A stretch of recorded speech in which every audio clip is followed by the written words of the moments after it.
اعوذ باللہ من الشیطان الرجیم بسم اللہ الرحمن الرحیم۔ سورہ یاسین ترجمہ اور تفسیر کے حوالے سے ہمارا آج کا سبق آیت نمبر 59 سے شروع ہوگا۔ پیچھے کیا مضامین چل رہے تھے؟ وقوع قیامت کی کیفیات، اور اس کے بعد محاسبے کی منزل ہوگی، اور اس کے بعد جو نیک لوگ ہوں گے اہل جنت، ان کا اللہ نے تذکرہ کیا تھا۔ ایک تو ان کو ہر چیز میسر ہوگی، دوسرا اللہ کی طرف سے سلامتی بھی بھیجی جائے گی، سلام بھی ہوگا۔ اب اس آیت سے دوسری طرح کے لوگوں کا تذکرہ ہے جو مجرم اور گناہ گار ہوں گے، ان کے ساتھ پھر حشر کے میدان میں بروز قیامت کیا سلوک کیا جائے گا اس کا اللہ تعالیٰ بتا رہے ہیں۔ دیکھیے آیت نمبر 59، وَامْتَازُوا الْيَوْمَ، امتیاز کہتے ہیں الگ کرنا، جدا کرنا۔ اس سے پہلے آپ حذف عبارت کے طور پر بریکٹ میں لکھیں اور کہا جائے گا وَامْتَازُوا، الگ ہو جاؤ، الیوم، آج کے دن، کہا جائے گا الگ ہو جاؤ آج کے دن، ایھا المجرمون، اے مجرموں۔ اس کے بعد اللہ تعالیٰ مجرموں سے کہیں گے کہ تم لوگ نیک لوگوں سے الگ ہو جاؤ۔ پہلے تو حشر کے میدان میں تو سب ایک جگہ پہ ہوں گے نا، پھر اہل جنت کا اللہ نے بتا دیا ان کے ساتھ کیا سلوک ہوگا۔ اب دوسری قسم کے گروہ کے بارے میں ہے، اللہ تعالیٰ مجرموں سے کہیں گے نیک لوگوں سے الگ ہو جاؤ، تاکہ دونوں کے انجام میں واضح فرق بھی نظر آئے۔ الم عہد، الم کیا نہیں، عہد میں نے عہد لیا تھا، الیکم تم سے۔ اس کے بعد اللہ تعالیٰ پھر اولاد آدم کو عہد یاد دلائیں گے۔ کیا کہیں گے اللہ تعالیٰ؟ الم عہد، کیا نہیں میں نے عہد لیا تھا، الیکم تم سے، یا بنی آدم، اے اولاد آدم۔ وہ عہد کیا تھا؟ اللہ تعبدوا الشیطان، ان یہ کہ لا تعبدو، نہ تم عبادت کرنا، یہ کہ نہ تم عبادت کرنا، الشیطان، شیطان کی، انہو بے شک وہ، لکم تمہارا، عدو مبین، دشمن ہے، مبین کھلا۔ کیا نہیں میں نے عہد کیا تھا تم سے اے اولاد آدم، یہ کہ نہ تم عبادت کرنا شیطان کی، بے شک وہ تمہارا دشمن ہے کھلا۔ قرآن میں اللہ تعالیٰ نے جگہ جگہ شیطان سے خبردار کیا ہے کہ اس کے جھانسے میں نہ آنا، یہ تمہارا سب سے بڑا دشمن ہے، اور تمہیں ورغلانے کا کوئی موقع ہاتھ سے نہیں جانے دیتا۔ ایک جگہ سورہ اعراف میں پڑھا ہے ہم نے کہ شیطان اور اس کا قبیلہ ہمیں وہاں سے دیکھ رہے ہوتے ہیں، وہ دیکھتا ہے تمہیں وہاں سے جہاں سے نہیں تم ان کو دیکھ سکتے، یعنی غیر مرئی مخلوق ہے، چھپ کر وار کرتی ہے، لہذا اس کے بہکاوے میں نہ آنا۔ شیطان کی عبادت کیا ہے؟ یہاں اللہ نے کہا میں نے تمہیں خبردار کر دیا تھا کہ شیطان کی عبادت نہ کرنا۔ شیطان کی بات ماننا، اس کی پیروی کرنا ہی اس کی عبادت کرنا ہے۔ تو جب انسان شیطان کے وسوسے میں آ کر کام کر رہا ہوتا ہے تو وہ اس کی پیروی اور عبادت کر رہا ہوتا ہے۔ تو اس وقت اللہ تعالیٰ ہمیں حشر کے میدان میں یہ عہد بھی اولاد آدم کو یاد کروائیں گے کہ کیا نہیں میں نے تم سے عہد لیا تھا اولاد آدم کہ نہ تم عبادت کرنا شیطان کی، بے شک وہ تمہارا کھلا دشمن ہے۔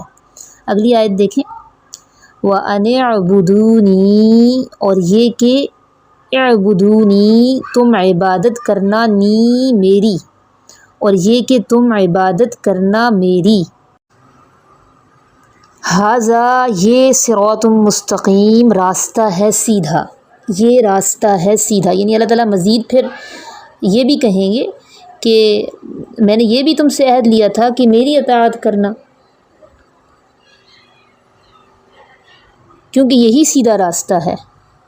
وَلَقَدْ أَضَلَّ، اگلی آیت دیکھیں، وَلَقَدْ، اور البتہ تحقیق، أَضَلَّ گمراہ کیا اس نے، یعنی شیطان نے، اور البتہ تحقیق گمراہ کیا اس نے، منکم تم میں سے، جبلا کثیرا، جبل کا مطلب ہوتا ہے مخلوق، جبلا کثیرا، بڑی مخلوق کو، بہت بڑی جماعت کو، بہت بڑی مخلوق کو، البتہ تحقیق گمراہ کیا اس نے تم میں سے مخلوق کو کثیراً بہت زیادہ، یعنی کثیراً کثرت سے، بڑی تعداد میں۔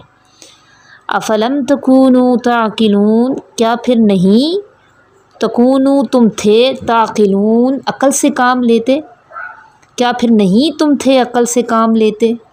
اس آیت میں دیکھیں جو پیغام بڑا پوشیدہ ہے نا، کیا ہے کہ عقل کو درست استعمال نہ کرنا یہ گمراہی کی وجہ بنتا ہے۔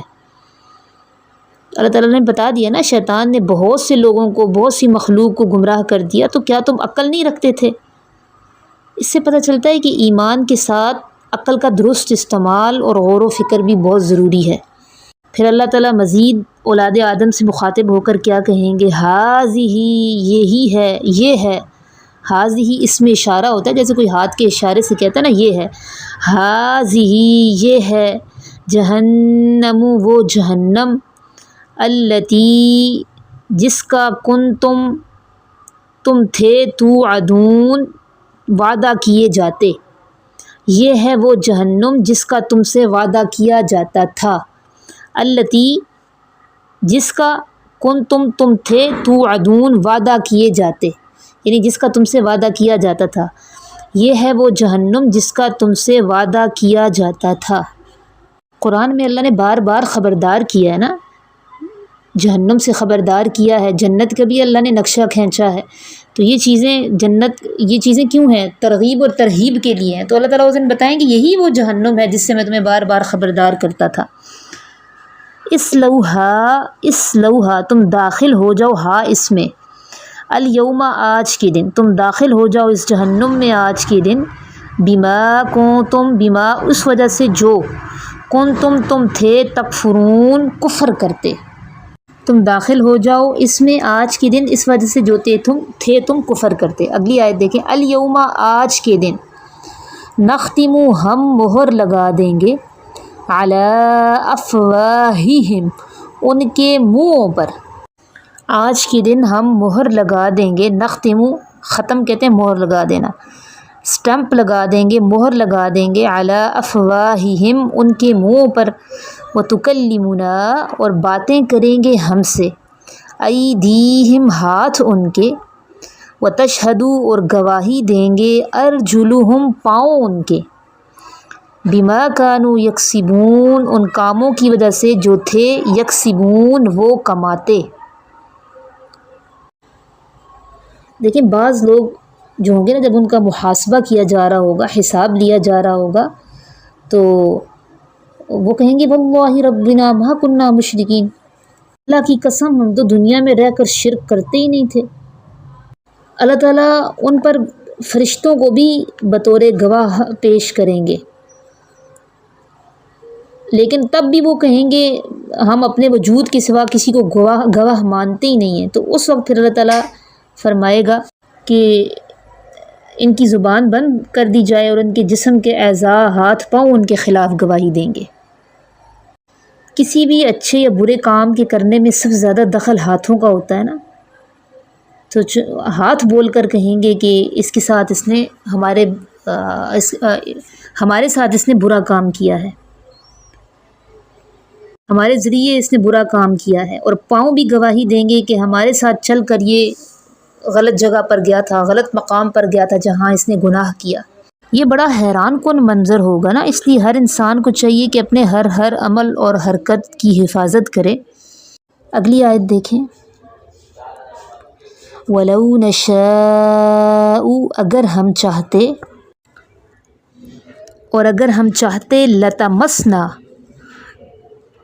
البتہ تمسنا مٹا دیتے نا ہم، اگر ہم چاہتے مٹا دیتے ہم، علی اعینہم آنکھیں ان کی، فاستبقوا الصراط فاستبقوا پھر وہ سبقت کریں یعنی آگے بڑھیں، پھر وہ آگے بڑھتے، الصراط راستے پر، پھر وہ آگے بڑھتے راستے پر، فَأَنَّا پس کہاں سے، یبصرون وہ دیکھ سکتے، اور اگر ہم چاہتے ہم مٹا دیتے، علی اعینہم ان مجرموں کی آنکھیں، فاستبقوا الصراط، پس وہ آگے بڑھتے راستے پر، پس کہاں سے وہ دیکھ سکتے؟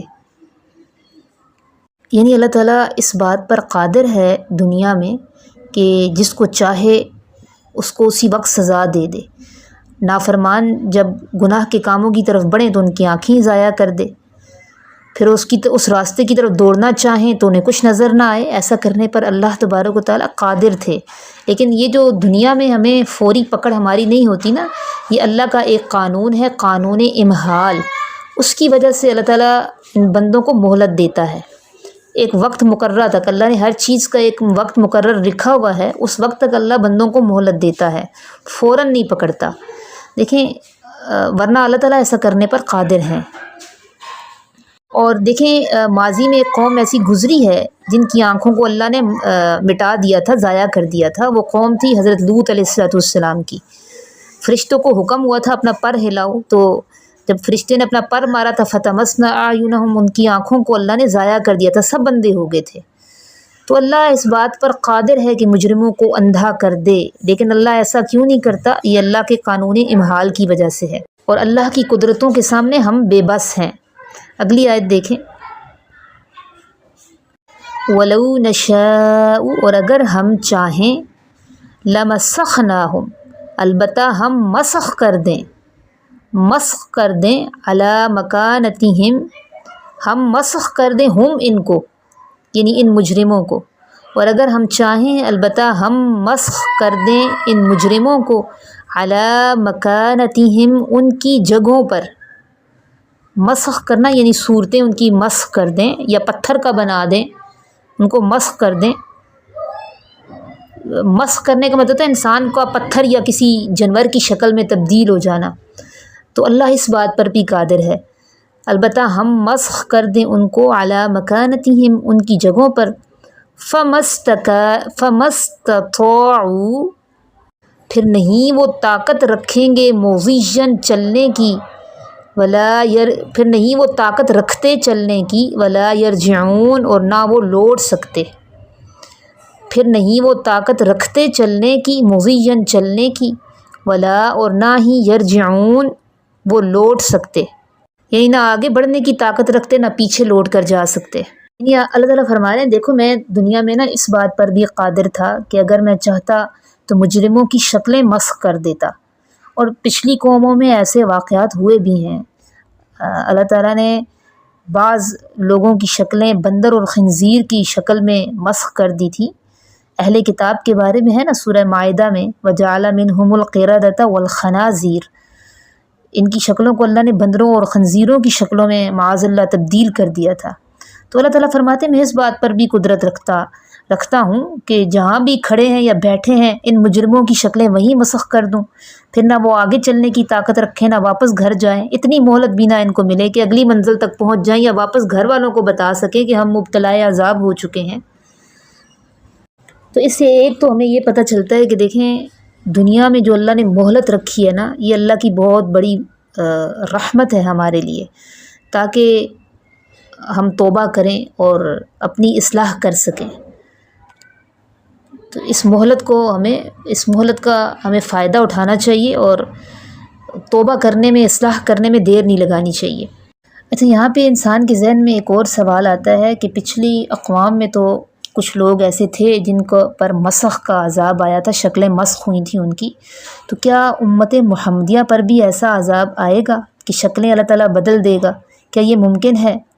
دیکھیں ہمیں یہ قرآن و سنت کے مطالعے سے یہ تو پتہ چلتا ہے کہ امت محمدیہ پر عمومی عذاب نہیں آئے گا جو پچھلی قوموں پر آیا تھا، پوری کی پوری قوموں کو اللہ نے مٹا دیا تھا، اس طرح کا اجتماعی عذاب نہیں آئے گا۔ یعنی پوری امت کو ایک ساتھ زمین میں دھسا دینا یا آسمانی عذاب یا اجتماعی مسخ یہ نہیں ہوگا، یہ اللہ کی طرف سے نا ہمارے لیے الحمدللہ امت محمدیہ کے لیے خاص رحمت ہے۔ لیکن ہاں ہمیں احادیث مبارکہ سے یہ پتہ چلتا ہے کہ آخری زمانے میں بعض گناہوں کی وجہ سے بعض لوگوں کی شکلیں مسخ ہوں گی۔ اللہم لا تجعلنا منہم، اللہ ہمیں ایسے لوگوں میں سے نہ بنائے۔ وہ حدیث کیا ہے؟ نبی علیہ الصلوۃ والسلام نے ارشاد فرمایا کہ میری امت کے کچھ لوگوں میں زمین میں دھنس جانا، پتھر برسنا اور شکلوں کا مسخ ہونا ہوگا۔ اور یہ کب ہوگا؟ آپ صلی اللہ علیہ وسلم نے یہ اس کا بھی بتا دیا کہ جب شراب کو حلال سمجھنے لگیں گے، جب لوگ شراب کو حلال سمجھنے لگیں گے، گانے بجانے عام کر دیے جائیں گے اور گناہوں کو معمولی سمجھا جانے لگے گا۔ تو یعنی جو اس طرح کے جو گناہ ہو جائیں گے نا جب، تو پھر مسخ والا عذاب ہوگا۔ اچھا، مسخ کی بھی اب آگے بڑی تشریح کی گئی ہے کہ کس طرح کون کون سی صورتیں ہیں، وہ پھر بڑی لمبی ڈیٹیل ہوگی۔ اتنا کا آپ لوگوں کے سمجھنے کے لیے اتنا ہی کافی ہے۔ اللہ تبارک و تعالی ہمیں سمجھنے کی، عمل کرنے کی توفیق نصیب فرمائے۔ سبحان ربک رب العزت عما یصفون وسلام علی المرسلین والحمد للہ رب العالمین۔ ربنا تقبل منا انک انت السمیع العلیم۔